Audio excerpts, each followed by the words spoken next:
Hi, I'm Michael James. I'm your host for the Live from the Heartland show, and our guest for March 14th is Don Rose. Don Rose is a longtime political consultant, works with progressive candidates, veteran Chicago journalist with a lot of insight and knowledge about a lot of topics. We talk a lot about the implications, the impact of the Trump presidency on the people. We go from Ukraine to town hall meetings to the big question, will the courts hold, et cetera, et cetera. Enjoy. Listen up, get ready, I'm not gonna take no more. There's a revelation going on in my soul. Buckle up, get ready, we're not gonna sit back. Welcome back to Live from the Heartland for the week of March 14th. I'm Michael James. I'm still up here in the 49th Ward in Chicago where it's still real blue. And I'm really happy to bring on our first guest, someone who has been around a long time and has been very helpful for me to understand things over time. He's a veteran Chicago journalist, independent political consultant who comes on Live from the Heartland monthly these days, Don Rose. And hello to you, Don. How are you? Good to see you. Good to see you. There's a lot to talk about. I got a long list from Ukraine, Middle East, tariffs, the crashing of our economy, town hall meetings, the Republicans rooting for Russia. Anyhow, how about you start off with a little bit on the crashing of our economy? This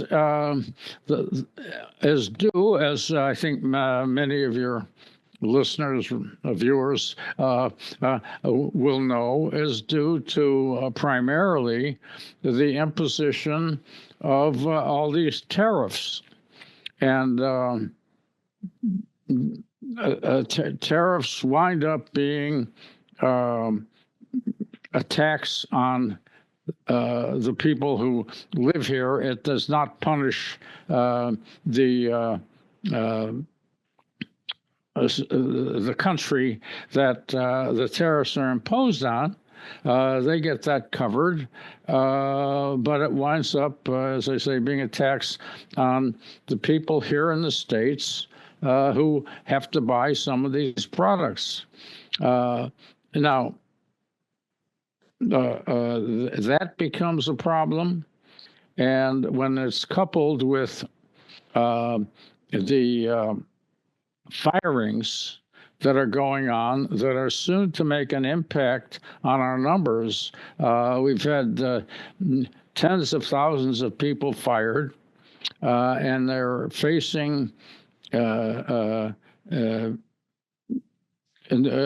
search for jobs, and there are not enough jobs as yet. And so you're creating more unemployment at the same time as you are creating an inflationary situation. Now, Wall Street has responded to this, as one can expect, with a series of serious dives. Now, the biggest problem here, for a long, long time, people believe that Trump talked tariffs to use as a negotiating tool. And we have been getting more and more evidence that he really believes in these tariffs. And he virtually has acknowledged that they can lead to a recession, but then he promises after that brief whatever recession is over. Now, he may deny now that he said he is expecting a recession. I think he's using a term like an interruption or a disturbance or whatever. But we seem to be heading in the direction of a recession. And we're all losing money at the same time. And nearly half the people in the United States are connected to the stock market one way or another, through their pension programs, their 401ks, or their IRAs, even, the people in the lower middle income. So everybody is getting poorer with these drops that we've seen. and there is no sign as yet that he might change his mind. He's gone back and forth on a couple of special ones, but he still seems intent on destroying Canada's economy along with ours, so that it will be easier for him, to, quote, annex Canada, or however he plans to get Canada. He is talking expansionism. The Greenland thing keeps rearing its ugly head. The people in Greenland certainly don't want to be ruled by the United States, especially under Trump, any more than they want to continue ruling by Denmark. So we're getting a horrendous situation with this economic problem interlocked with a growing international problem. They are linked in many ways, and one plays off the other and makes it worse. So we have a very gloomy outlook. The only positive thing one can say about this is that most of the actions that Trump is taking here are very unpopular with his own base. So it's a race in time to the next midterms, which are about, 19 months away, approximately. 18, 19 months away. And if he has not wrought too much damage, it gives us an optimistic situation for those midterms, where there are some, 17 or 18 congressional districts that would seem very vulnerable to turning back to the Democrats. And if we're able to recapture the House at those midterms, then we can stop a great deal of the damage. People are in the streets, and the courts seem to be, deciding against Trump in some of these cases. I think my question is, do you think the courts will hold? Do you think that they'll continue to give what we might consider reasonable opinions? And do you think that Trump and his cronies will permit or follow the instructions of the court? Well, I think we will get favorable rulings on certain big things like citizenship at birth in the United States. I don't think they're going to go along with his overthrowing that aspect of the Constitution. And on some of the others, these two people who make the difference, Roberts and Amy Coney Barrett, are not liberals by any means. They do seem to have some level of conscience, and so I think we'll get on the big issues, as I say, such as citizenship, birth. We should get good ones. Now, this idea of whether or not he follows the edict of the court is something that is so untried and untested. Nobody really knows. This guy could decide that there is his own primacy, and we have a constitutional crisis, which has become one of the watchwords of our society these days. We're always on the brink of a constitutional crisis with Donald Trump, and my guess is that he'll have to back off a little bit on these. That he is not going to. Much as he criticizes the new majority of the Supreme Court, or the occasional once in a while progressive majority, that I don't think he's going to overthrow that or try to act without it. But we'll soon see. He's under a couple of court edicts now, and the next month will probably tell us whether he is about to try to supersede a court ruling. You know, we do have a couple of elections to watch. In Wisconsin, there's a Supreme Court race, which I guess they elect their Supreme Court candidates up there. Yes. And it is a retiring liberal, and there is a liberal type running. I'm wondering what your take on that is. And then there's also, I think, one congressional race going to come up in New York and two in Florida. Any chance of any of those going in what we would call, with a progressive outlook, a good direction?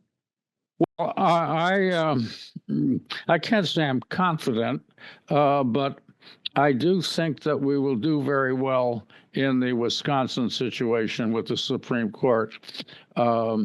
The last time such a test came, it was overwhelming. It wasn't a narrow call. It was one of the strongest votes for a progressive that the state has seen. You know, very, very wide margin. I see no reason. Of course, it's always a danger. So when I say I see no reason, that's from this sitting in Chicago perspective. I think she's going to be all right. But one never knows. You have to allow for all sorts of swings. But Ben Wickler, the chairman of the party there, has got a pretty good record of dealing with these statewide elections, even though he lost the presidential, but that was a much more complicated situation. The Florida races, I'm not optimistic about. These are replacing strong Republicans. The districts themselves are strongly Republican. If we see them flip, that would be a wonderful sign, but I can't say that I see that. I'm more optimistic about New York. No, that would be good. Yeah.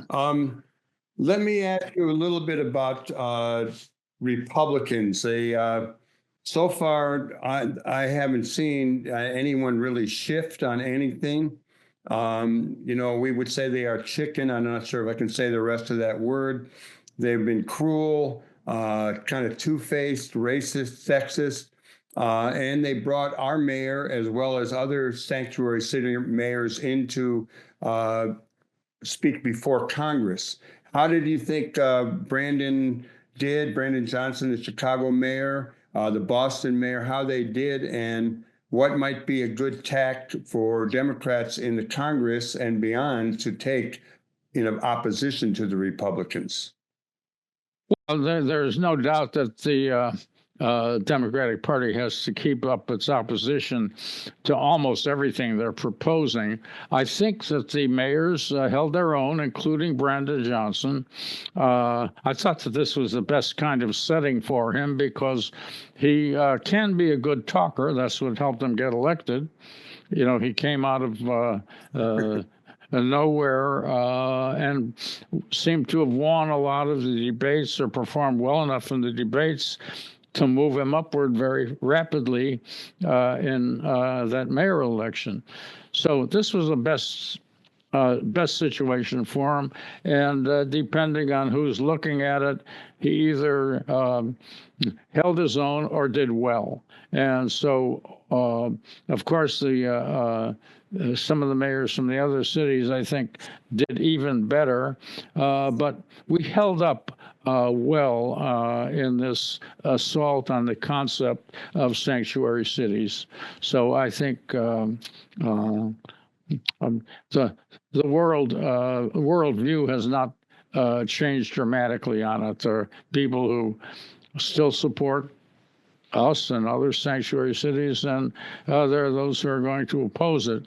But I think the interrogations, which the Republicans hope to discredit the concept. I think they failed to do that.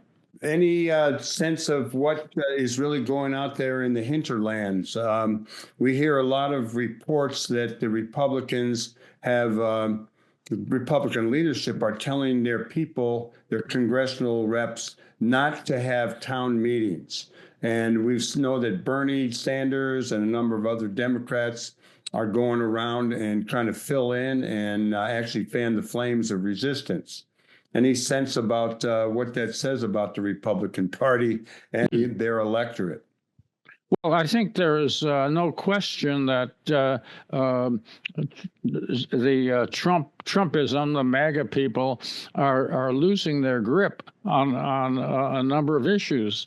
Just look at the free fall of the stock market, among other things, and Trump's making a lot of points that are hurting now or will hurt his Republican base. So that we know, and things are, the polling on those issues, even though we're only, a month and a half into his term, would seem to me that he's losing his grip. And that's reflected in the balking of many of these town hall meetings that Republicans are getting booed at. So I think that's what's going out there, and I don't see him reversing course because he, as I said earlier, honestly believes some of these horrendous things he's talking about. I'm still concerned, largely concerned about how he has sold out the Ukraine. And I think that's even an unpopular thing here, although there is a MAGA base that seems to like Putin, but what Trump is doing now through Rubio is forcing Ukraine to put all its negotiating points on the table and admit them, which is, Trump says you don't have any cards, and he's making him play what cards they have, which are going to destroy any negotiations. So he's setting them up to lose and switching sides dramatically, which is hurting us in addition to hurting us internationally for this horrendous idea of switching sides. So these things are working against him, but as I say, it's a race in time before the public is ready to reject enough congressmen at the midterms, which is 18 months away. Let me ask you about, I watched the news and I saw the new premier in Canada from the Liberal Party, whether he'll win the election or not. But they've been very forceful in standing up to Trump. The kind of strange mayor of in Ontario. Ford Otto, yeah. Yeah, he put 25% tariffs on gas or electricity going into Michigan and a few other places, and then he took it back. I'm just wondering how we support Mexico and Canada. The president of Mexico, Sheinbaum, I think she's been really strong. There were thousands and thousands of people in the streets in Mexico in support of her. And I'm just wondering what people in the United States might do to kind of push against Trump in the economic realm by supporting our neighbors to the north and south. Well, we've got two different setups there. The Mexican situation seems to be reaching a stasis. The president is cooperating to an extent. She's sending troops to the border. The border crossings are slowing down. So he is not focusing on her as much as these ridiculous efforts in Canada. The Canada does not know what he wants them to do. There are so few border crossings. The amount of fentanyl that's coming across the northern border is so slight, and it's probably coming across through Americans who are going back and forth. So Canada is kind of baffled here and concerned about what's going to happen to its economy. We have to think about whether Trump will go so far as to use any military force in his effort to wreck Canada. Consider, what that might be. That's attacking another NATO country. What would Great Britain do, which is still related to Canada? We've got all these questions up in the air, and even if we start resolving them, those still work at upsetting the market, so the market continues to decline. We've got this it's really interconnected, and like as Nixon once said, I'm adopting a madcap style so nobody will know what to expect. Trump is permanently in a madcap style and keeps giving us different approaches to Canada. First, we're going to impose these tariffs for reason A and then for reason B, and both reasons are provably wrong. It's a confounding situation. I used to think I had all the answers, but I somehow can't come up with one. Well, we don't expect you to have all the answers, but you certainly give us some insight into these issues. I have a whole lot more questions, but we've run out of time. So I'm inviting you back next month. If you want to come, you're always a great guest. And I look forward to reading your column, which people can get a hold of you at donrose65 at AOL.com if people want to reach you and get your weekly newsletter. The last one was about literature, and we didn't get to talk about that, but we'll see you soon, Don, and thanks so much for coming on. Always a pleasure. Right on.